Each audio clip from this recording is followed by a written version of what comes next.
একটা মুহূর্ত ভাবুন, আপনাকে একটা হিংস্র সিংহ তাড়া করছে আর আপনি বাঁচার জন্য মরিয়া হয়ে দৌড়াচ্ছেন। এক ব্যক্তি এক রাতে অদ্ভুত এক স্বপ্ন দেখলেন। তিনি দেখলেন একটি ভয়ঙ্কর সিংহ তাকে তাড়া করছে। প্রাণ বাঁচাতে তিনি দৌড়ে গিয়ে একটি গাছে উঠে পড়লেন এবং একটি ডালে বসে রইলেন। নিচে তাকিয়ে দেখলেন সিংহটি এখনও গাছের নিচে দাঁড়িয়ে আছে, তার অপেক্ষায়। হঠাৎ তিনি খেয়াল করলেন যে ডালে তিনি বসে আছেন সেটি দুইটি ইঁদুর কেটে খাচ্ছে, একটি কালো আর একটি সাদা। তারা একের পর এক ডালটি ক্ষয় করে চলেছে। ডালটি যে কোনো মুহূর্তে ভেঙে পড়বে। ভয়ে তিনি আবার নিচে তাকালেন। এবার দেখলেন গাছের নিচে একটি বিশাল কালো সাপ মুখ খুলে বসে আছে, যেন অপেক্ষা করছে তিনি পড়লেই তাকে গিলে ফেলবে। তিনি উপরে তাকালেন, কিছু একটা ধরে বাঁচার আশায়। তখন তার চোখে পড়ল আরেকটি ডাল, যেখানে একটি মৌচাক ঝুলছে।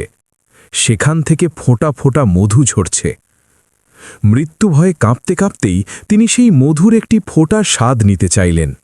জিহ্বা বাড়িয়ে একটি ফোঁটা খেলেন, অসাধারণ মিষ্টি। তারপর আরেকটি, তারপর আরেকটি। ধীরে ধীরে তিনি সেই মধুর স্বাদে এতটাই মগ্ন হয়ে গেলেন যে ভুলে গেলেন সিংহকে, ডাল কেটে ফেলা ইঁদুরদের এবং নিচে মুখ খুলে থাকা সাপটিকে। ঠিক তখনই ডালটি ভেঙে গেল, আর আতঙ্কে তার ঘুম ভেঙে গেল।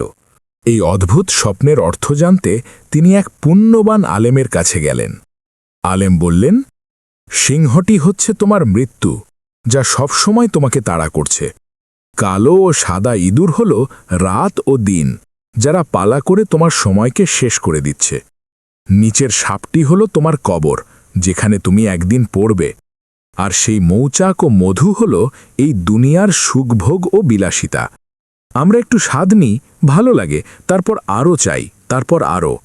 এভাবেই আমরা মগ্ন হয়ে যাই আর ভুলে যাই আমাদের সময়, আমাদের মৃত্যু, আমাদের শেষ ঠিকানা।